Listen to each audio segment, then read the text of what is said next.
Okay? This one in particular is doing pure translation. Alrighty.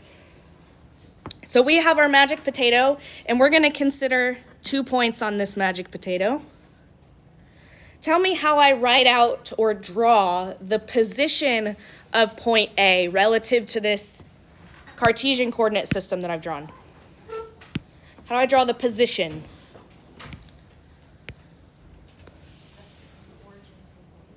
I draw the vector that goes from the origin to the point in question.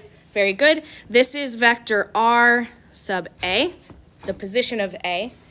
And I can do the same for B.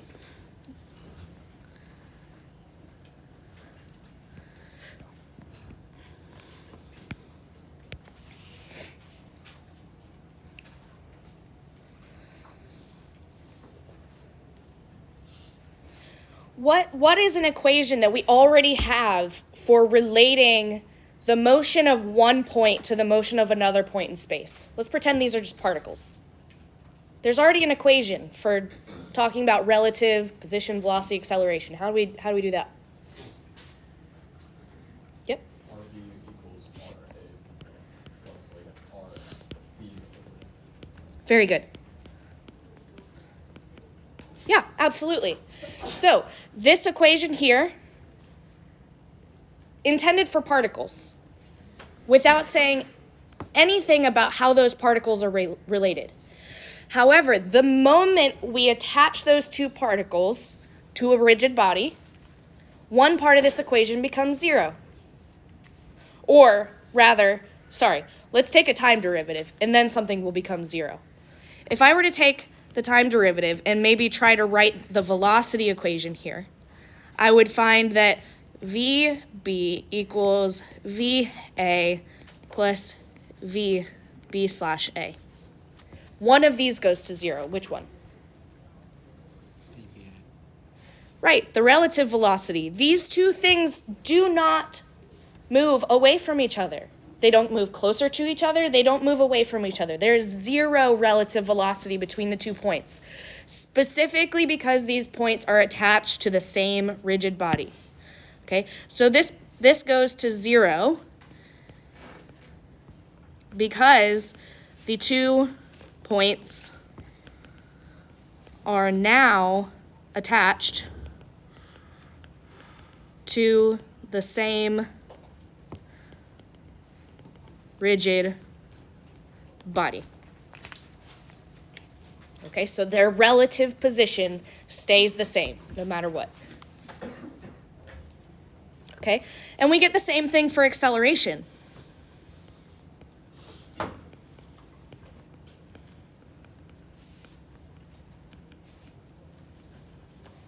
This also goes to zero. So what does that mean? Tell me what this equation says. How is the velocity of B related to the velocity of A? They are equivalent. They are exactly the same. If a body is doing pure translation, every particle on that body has the exact same velocity and acceleration. Okay? If the body is purely translating,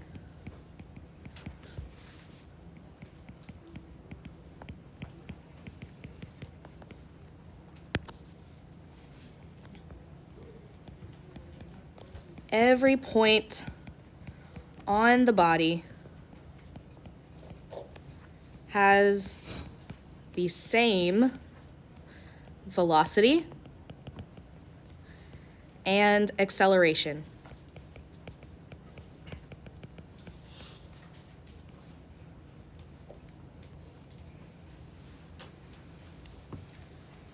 Okay, today I'm going to be all about visuals, trying to visually make sense of this movement. So, visually speaking, if I start to rotate my object, can you see how we lose this relationship?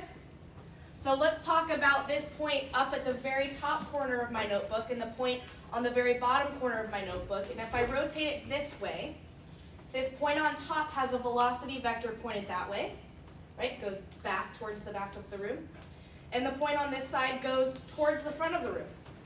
So they certainly cannot be the exact same velocity vector. Visually, you can tell they point in opposite directions, okay?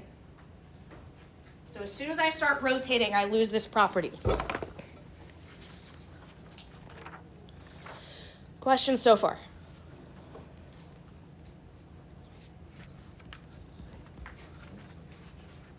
Okay.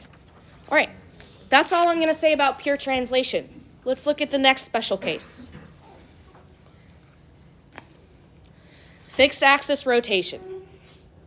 I wish I could draw this picture in real time, but I really don't trust myself to do it. So here's what I'm going to try to explain about this picture.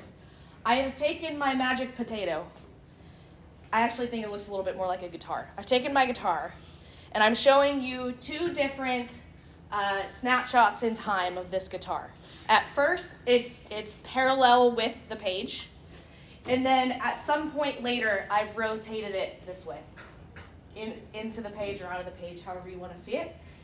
And I've noted a very particular axis. We're going to need to be able to determine what is the axis of rotation. So if you think about a door, this is the hinge of the door. The hinge of the door forms the axis of rotation, okay? So the hinge of this door is smack in the middle of the object. I'm rotating purely about the j-hat direction. I don't know why I put that up. It's weird, but it's the j-hat direction, okay? All right, so this body is not translating around in space, but it is rotating about a fixed axis. So that means where I've drawn this blue line, at no point in time does that blue line move around the space. It stays exactly where it is. So actually, a quick question for you. Roll without slip.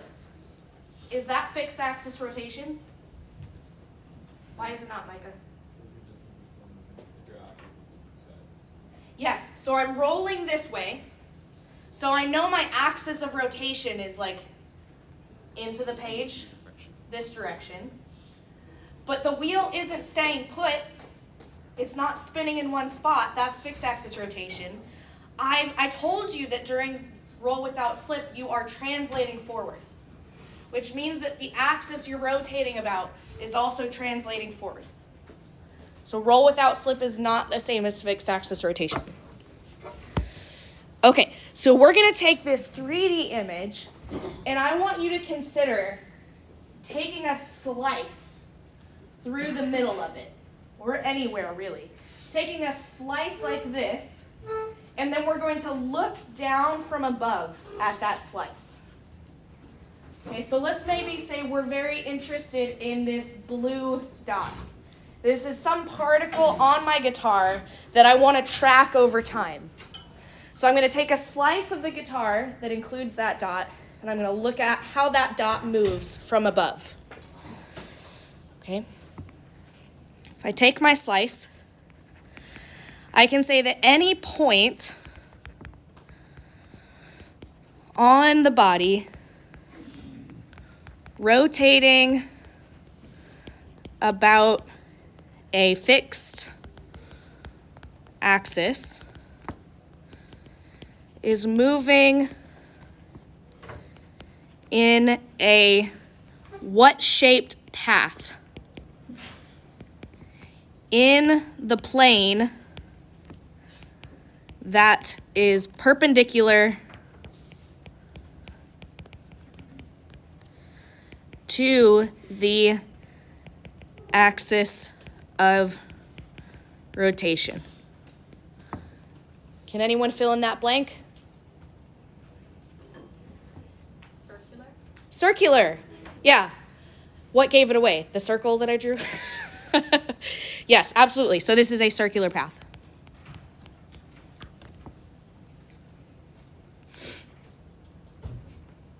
Okay, so that's exactly what I'm drawing here. I'm drawing how this particle P, this blue one, sorry, I should match those colors.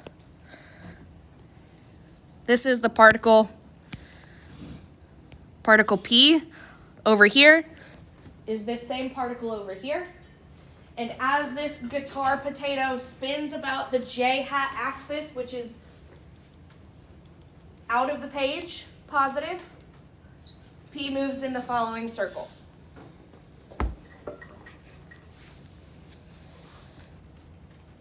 Now, there's a new value on here. We've seen this type of value before, this theta. But how can I use this theta to define the way that this body is rotating? This is where we're going to start talking about this quantity that you may have never dealt with hands-on before. You've probably heard of it before. But we're going to talk about angular velocity of a rigid body. The speed at which a body is rotating and the axis of rotation about which it is rotating.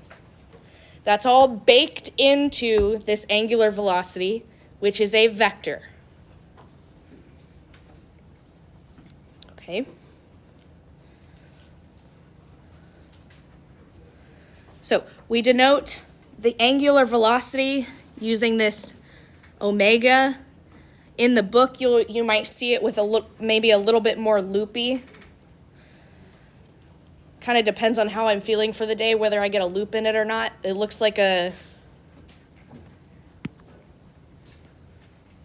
very soft W. Okay, so this is our lowercase omega. This is angular velocity, and it is equal, for this particular example, it is defined as d theta dt j hat.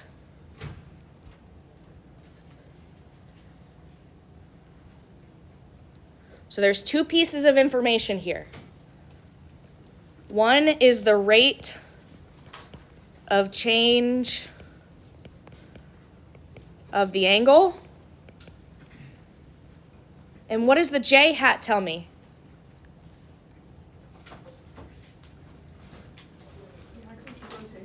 Beautiful, thank you, Kat. This is the axis of rotation.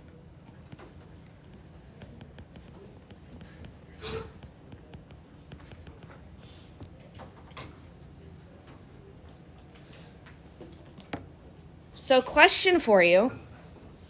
Why did I say positive j hat? In fact,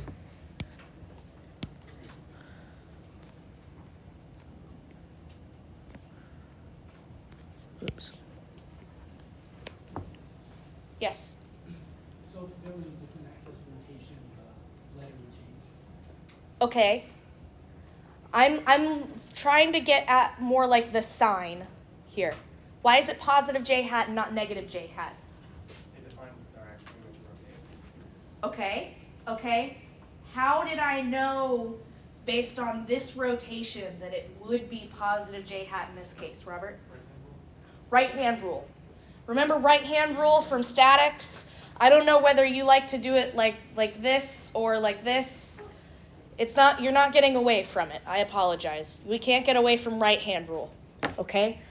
So let's see. If I take my fingers and I curl them in the direction of rotation, my thumb will point in the direction of the axis of rotation.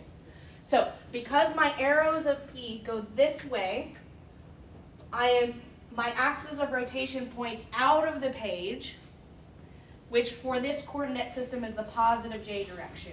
Okay, so if we looked up here, it would mean that this guitar is turning into the page. So I can take my hand and follow the particle, follow the edge of the object in the direction that it's rotating, and my thumb points towards positive j hat. If it were spinning in the opposite direction, I would have to flip my hand in order for my fingers to follow it. Okay? Similar here. If I take my fingers and I go in the opposite direction, my thumb now points into the page, or my thumb points down to the negative j hat direction. Okay?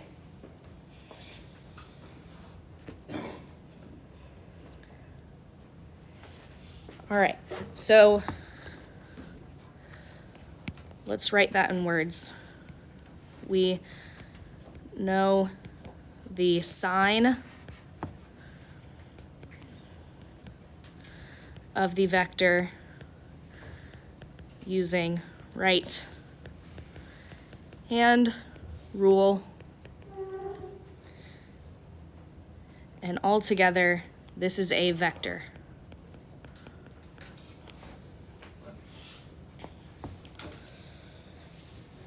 Okay, if I am to draw this symbol without an arrow, this will always denote the magnitude of the angular velocity vector, which is simply the rate of change of the angle without the vector, which is the same as theta dot. There's like 8 different ways to write this, and they all mean the same thing. This is just the magnitude of that vector.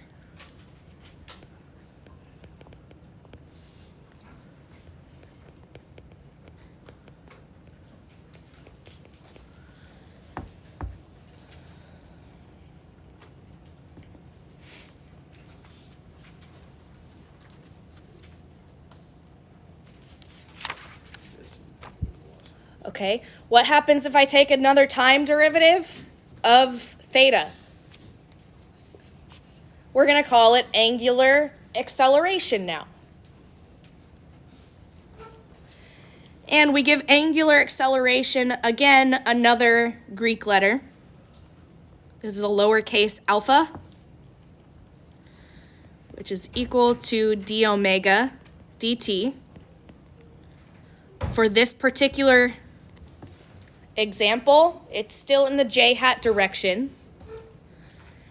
However, I can't visually look at my picture and determine whether this should be a positive j hat or a negative j hat. It's really determined by the derivative or the rate of change of that velocity. So if you're speeding up, it would be positive. If you're slowing down, it would be negative. Okay, so also in the j direction, but the plus or minus is determined by the derivative.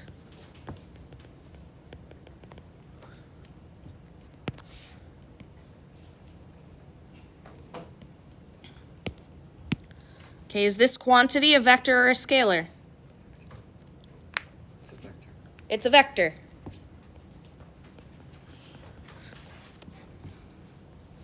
But sometimes I will refer to only the magnitude, in which case I write alpha without an arrow bar, which denotes the magnitude of my acceleration vector, which also denotes the time rate of change of my angular velocity, which equals omega dot, which equals theta, what? Double dot. Is it Leia? Awesome.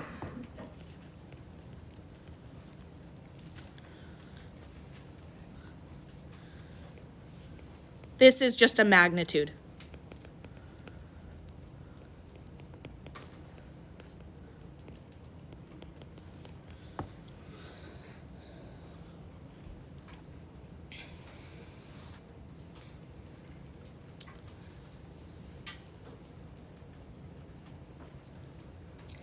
Okay, here's a curveball for you.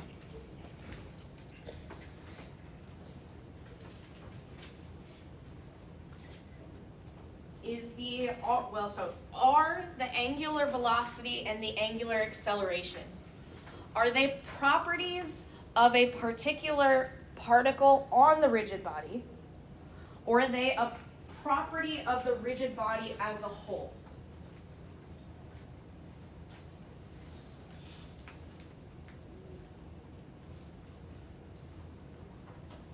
Yes.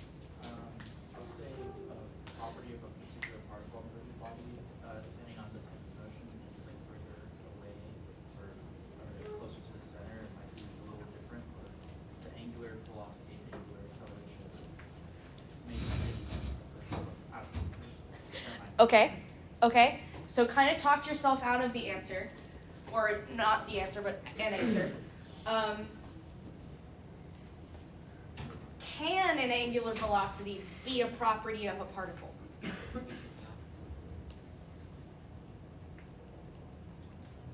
We've said up until now, it doesn't make sense for a rotation to be a property of a particle, right? So in fact, these two quantities are properties of a rigid body as a whole. It does not make sense to assign them to a particle. And in fact, whenever we write them, you might sometimes find that we might name a body using 2 points on that body. So maybe I have like a rod here and I say this is point A and point B. I might sometimes call this body AB. And so when I tell you how this thing is moving, I might say it's moving with angular velocity AB. Professor, Yes? can you scroll your iPad paper up? Scroll here? Yeah.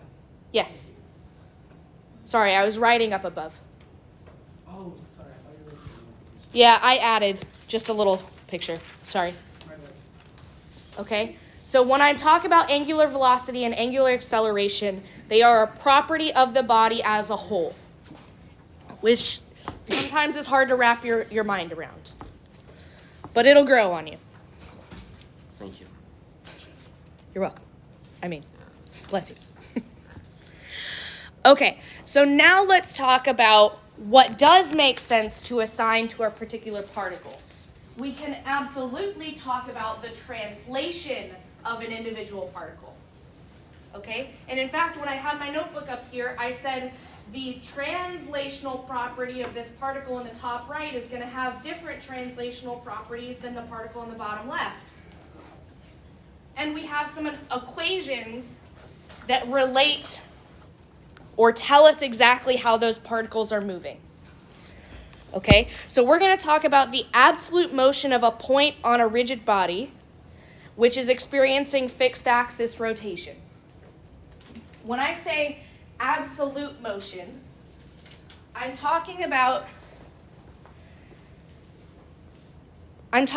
having you as an observer stand at a Cartesian reference frame that is completely still, and this body is moving in front of you, and you're watching particle P move around in space. The motion that you see is the absolute motion. In future classes, not to confuse you, but in future classes, we're going to talk about defining the motion of particle P relative to you who is an observer that is sitting on the guitar. And you're spinning with the guitar, watching particle P move around. Or not move around, depending, okay? But when I say absolute motion, it's the absolute that tells you you're viewing this thing from the fixed Earth reference frame. Okay, so I want to know, if I'm sitting at the origin of my fixed Earth reference frame, what type of movement is particle P doing? Well, we say that the velocity of particle P is equal to the angular velocity of the body crossed with this new vector RP. And this will be an extremely important equation moving forward. So I'm going to box it. In fact, I'm going to overdo it. I'm going to box it and highlight it. Undo. There we go.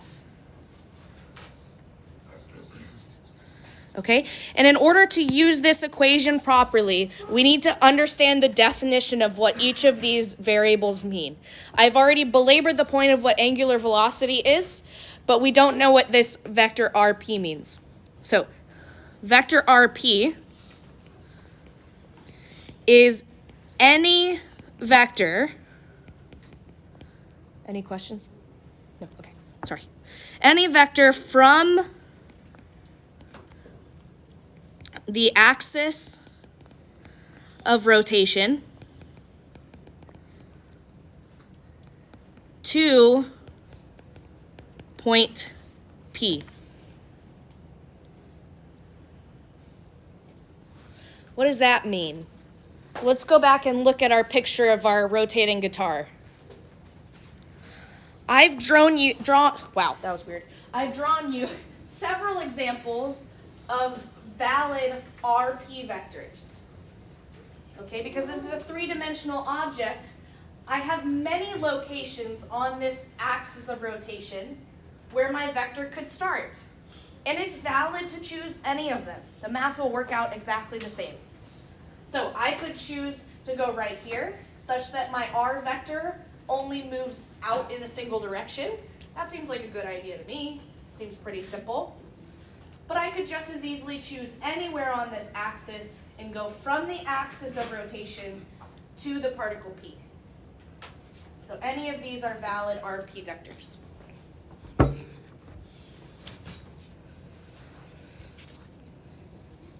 All right, let's talk acceleration. I don't want to lose sight of the fact that acceleration is always the time rate of change of our velocity. But as we know from our coordinate system, sometimes that time rate of change results in some nasty chain rule, nasty derivatives. Let's see what this looks like. Let's substitute in this expression for VP. I know that it's omega cross R. Now this is a cross product, which you may or may not have taken a time derivative of across a cross product before, but it's the exact same as product rule, okay? If you have two quantities that are each dependent on time, and they're being crossed, and you're trying to take a time derivative, you treat it exactly the same as product rule. Okay, which means that I need to find the first cross the derivative of the second, plus the second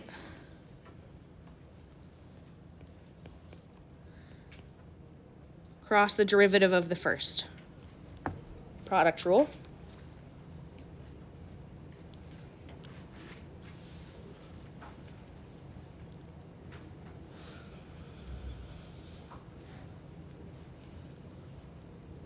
What do we know this as?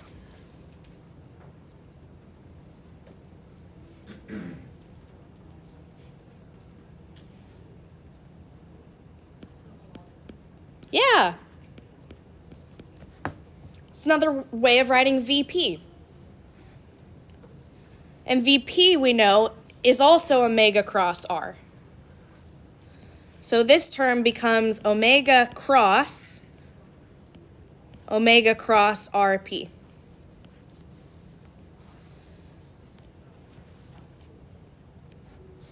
This term, we also know is something else. What is this term? Alpha.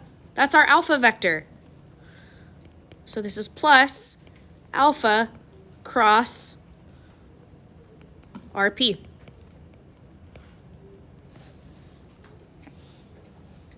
And that's usually the final form that we stick with.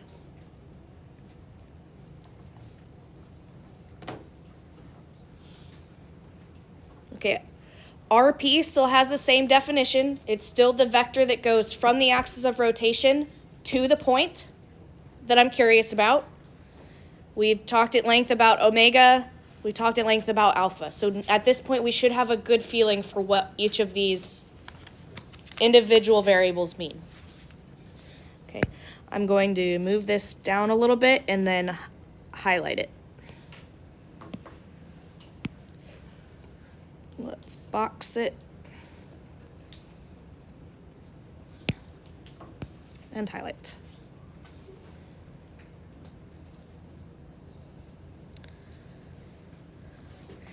If you have printed out your equation sheets, you should note that I have given you these two equations on your equation sheet, okay? But what you will need to know is when to apply them appropriately. If your rigid body is not doing fixed axis rotation and you apply these equations, you will get the incorrect answer. Okay, so again, I want to stress the fact that at some point we need to be able to look at a system and correctly determine whether it's doing fixed axis rotation or not. Okay, we have some equations that go with roll without slip as well.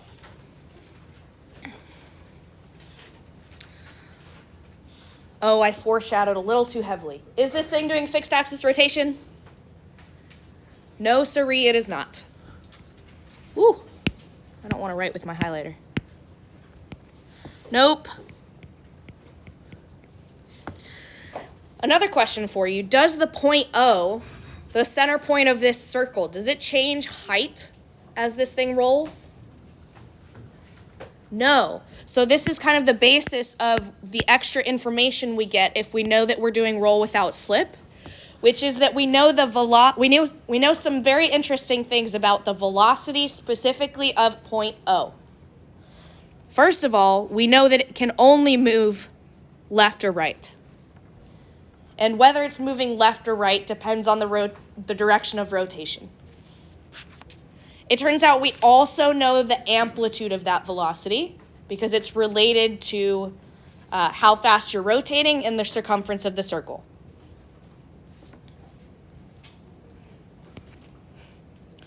So, nope, it does not change height. Okay. We also know a very interesting piece of information about point P here.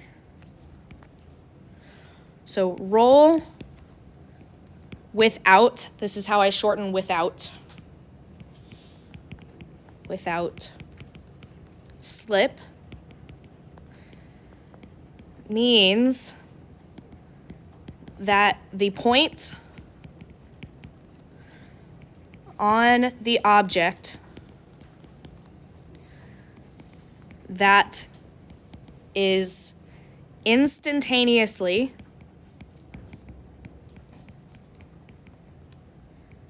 in contact with the ground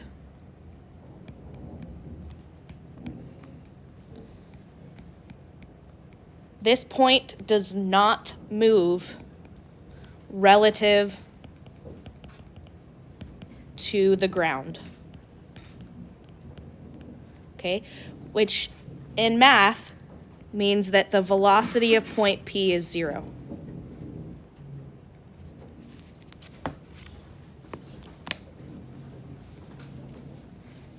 This is a little odd to think about. Let's think about following point P as it moves. Let's think about it first in the vertical direction. In the vertical direction, how is this thing going to move? Just inwards, as you roll through space. Yeah, it's going to go up and down, right? It's going to go from the bottom of the circle up to the top of the circle, back to the bottom of the circle, while moving forward at the same time. And we're just worried about velocity in the vertical direction to start with. Okay? So tell me about when you are changing direction.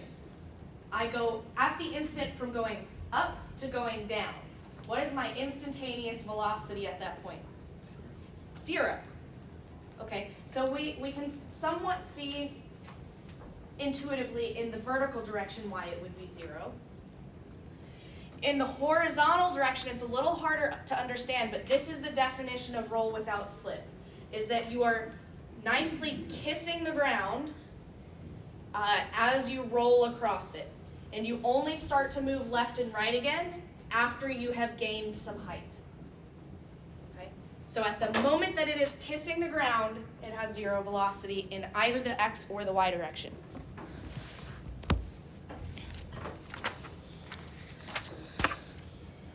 Okay, let's talk about point O a little bit more. I'm going to draw a little bit of a diagram here. Let's look at this rolling without slip object that is not supposed to be changing shape over time, but I also suck at drawing. Okay. Rolling object at 2 points in time. Let's say t equals 1, t equals 2. I have maybe some Cartesian coordinate system over here on the left.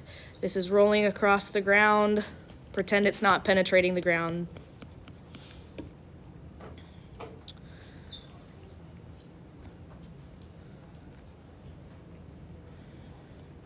We have some forward angular velocity, and we have some change in position delta x of that point O.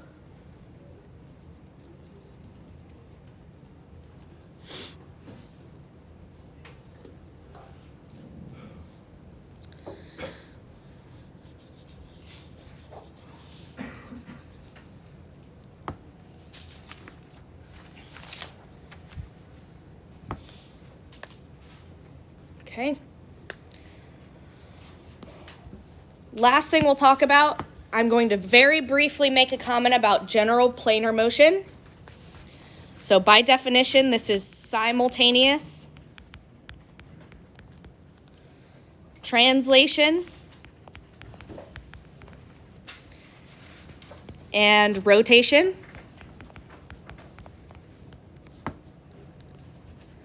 And we say that the motion of a rigid body can be completely specified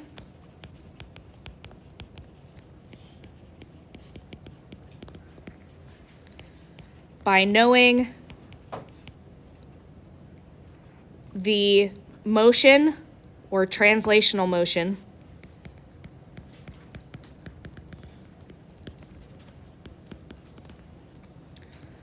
of any point on the body.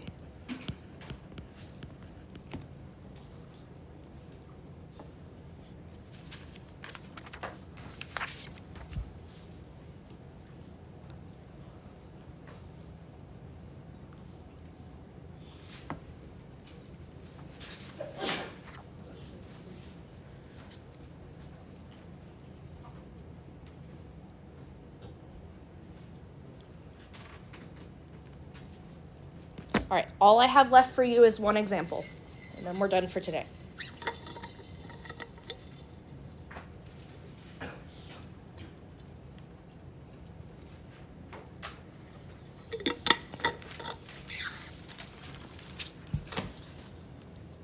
Yes?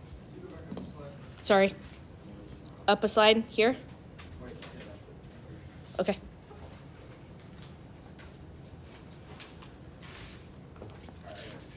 Awesome. Oh, you need this one?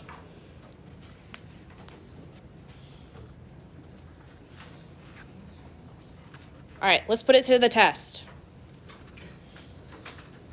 I'm going to read the problem, and then I'm going to help you classify the type of motion, and then I want you to go from there.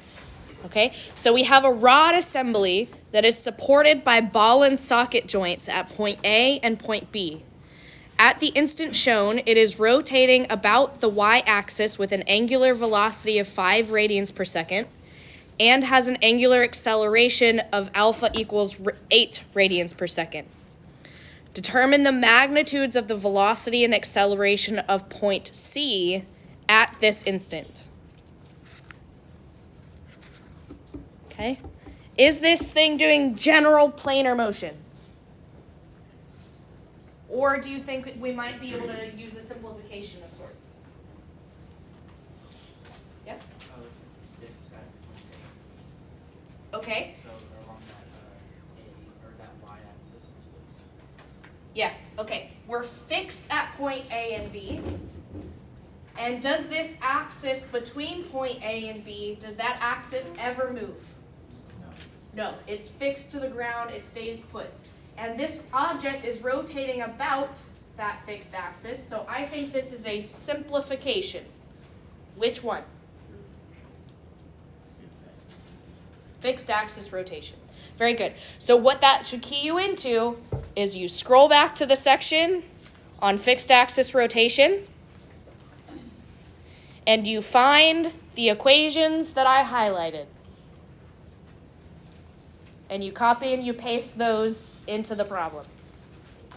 Okay? Go ahead and do that now. See if you can interpret how to do the rest of it. Yes? If you send them, I can. Yes, I'm sorry. Let me actually just make this bigger. Nope, that's probably too big.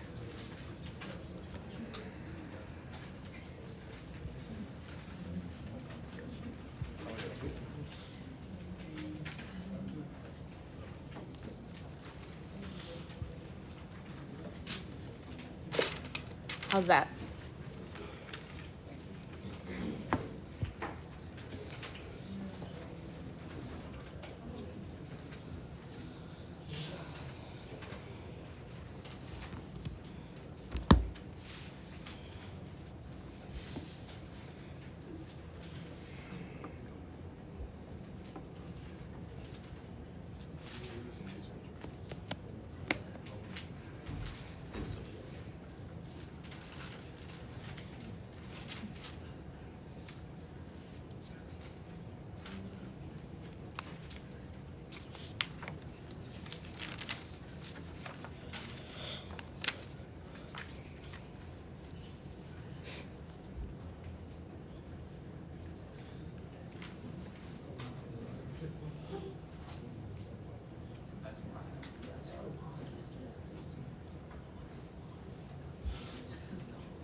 Okay, I want you to work individually until about 1:35.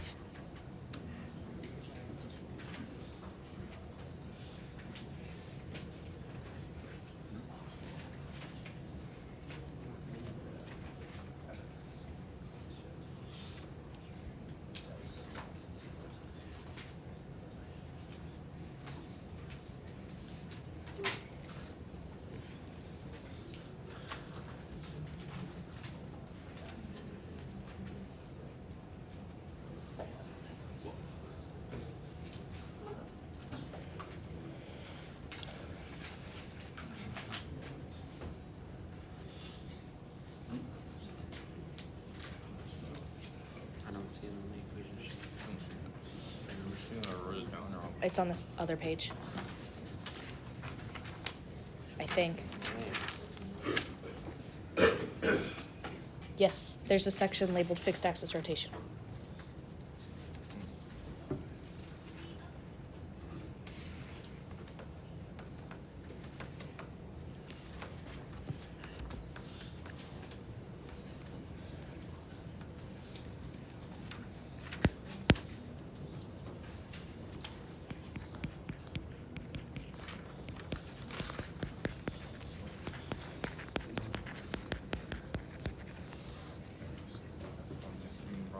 Wrong section.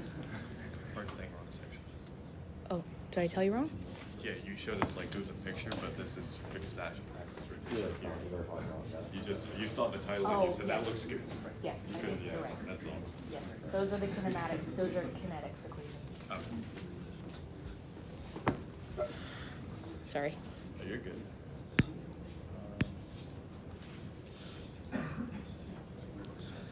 Down, right.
Okay? If you're stuck, I want you to try to find a neighbor that's not stuck and see what insight they can give you. And if you're all stuck, hold tight.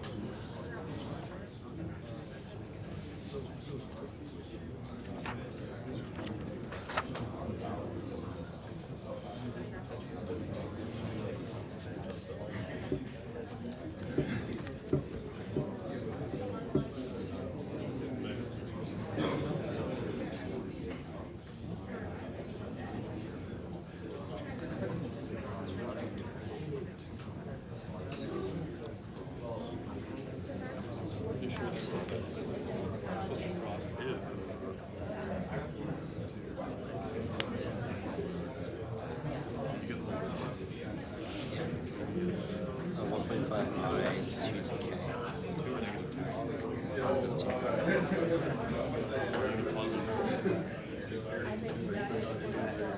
Negative and negative.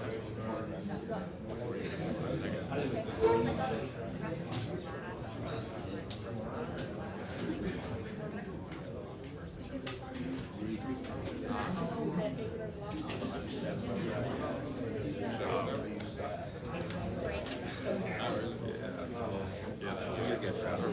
That'll do it.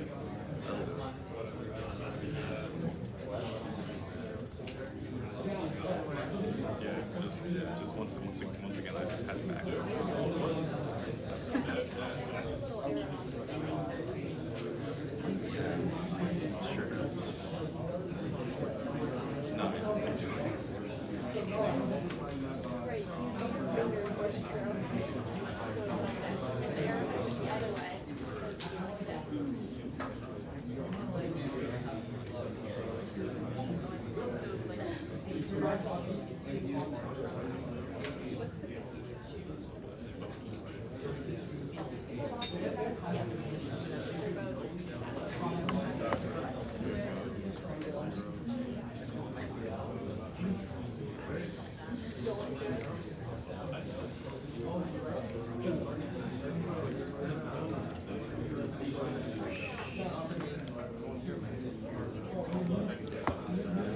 Question? No? Okay. Yes.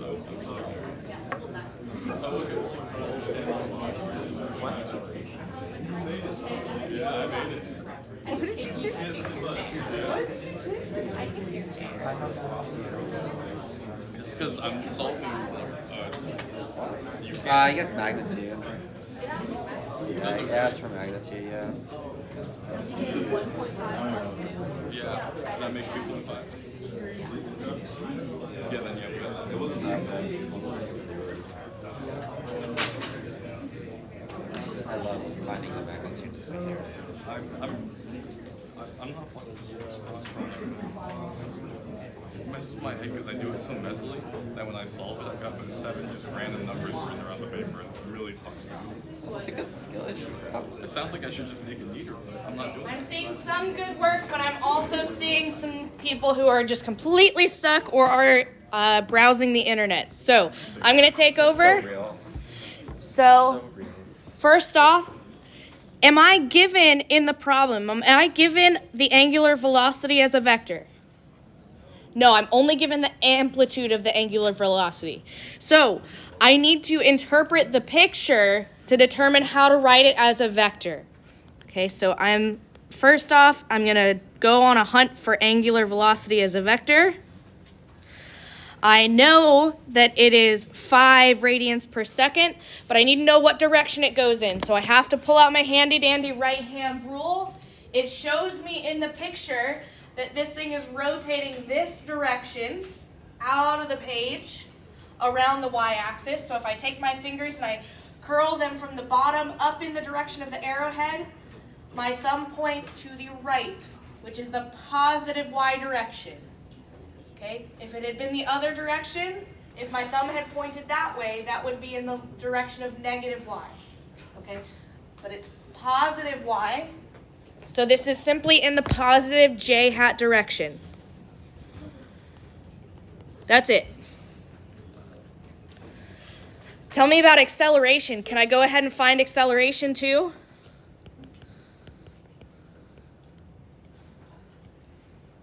It's the exact same logic. They gave you the magnitude. They said it's 8 radians per second squared.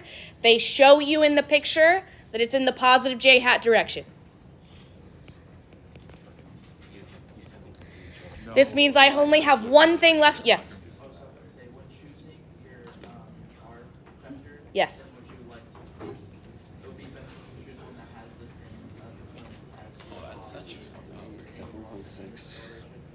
That's just. It's more beneficial for you to choose one that is convenient for the coordinate system that's drawn.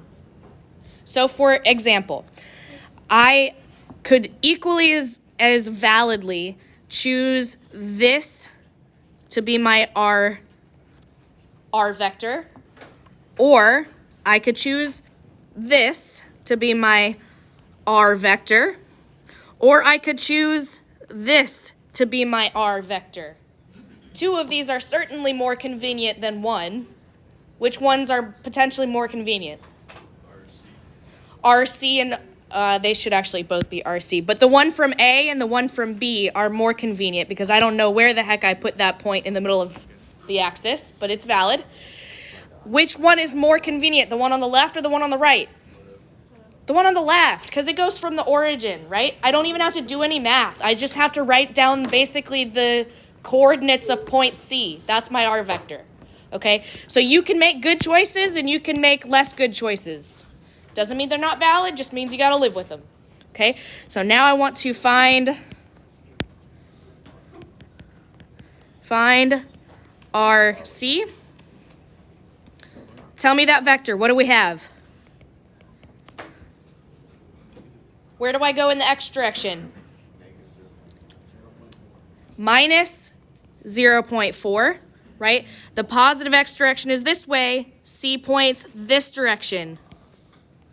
Back this way in x. How much do I move in the y? I don't move any in the y. I don't even have to write it, but just for clarity's sake. How much do I move in the z? 0.3 k hat. Okay, this is the hardest part of this problem. The rest is plugging in and chugging through the cross products. That's it. Defining each of the variables is absolutely the hardest part of these problems. Okay, I'm going to go through and I will show you the mechanics for finding velocity. But I was a little bit nice, and this is actually your very last homework problem for homework 3. So I'll leave acceleration for you to do on homework, okay? All right, so let's do velocity. Not sure what that was about. Okay. Find velocity of C. I'm going to copy and paste my equation. Actually, no, that's not going to work the way I want it to. That's okay. We know that VC equals omega cross RC. This is 5J cross minus 0.4 I plus 0.3 K. I need to do a cross product. So I do I, J, K. First line is the very first vector, so I have 0, 5, 0. Next line is the second vector. Minus 0.4, 0, 0.3. Means VC is equal to some amount in the I minus some amount in the J plus some amount in the K. Okay, now I need to do my boxes. I need to do forward product minus backwards product. 5 times 0.3 minus 0. Next, I need this one and this one. Forward product is 0 minus backward product is 0. 0 minus 0. Finally, I have this last array. Forward product is 0 minus negative 0.4 times 5. Okay, I highly recommend, especially on cross products, that you write out more steps than you think you need, because all the time people make negative errors. Especially right here where I'm subtracting a negative. Negatives go missing all the time. So the best way to keep track is just to write out more steps than you think you could possibly need to write out. Okay, so at this point I grab my calculator and I simplify each of these terms, and I get that VC is equal to 1.5i plus 2k. Is that what the problem asked me for? No, sirree. The problem asked me for the magnitude.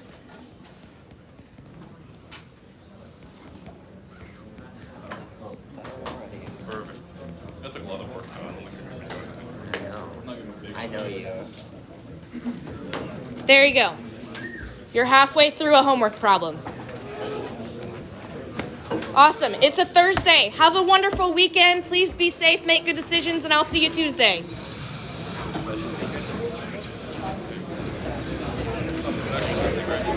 I do my best every day, but I promise. Let's get general advice.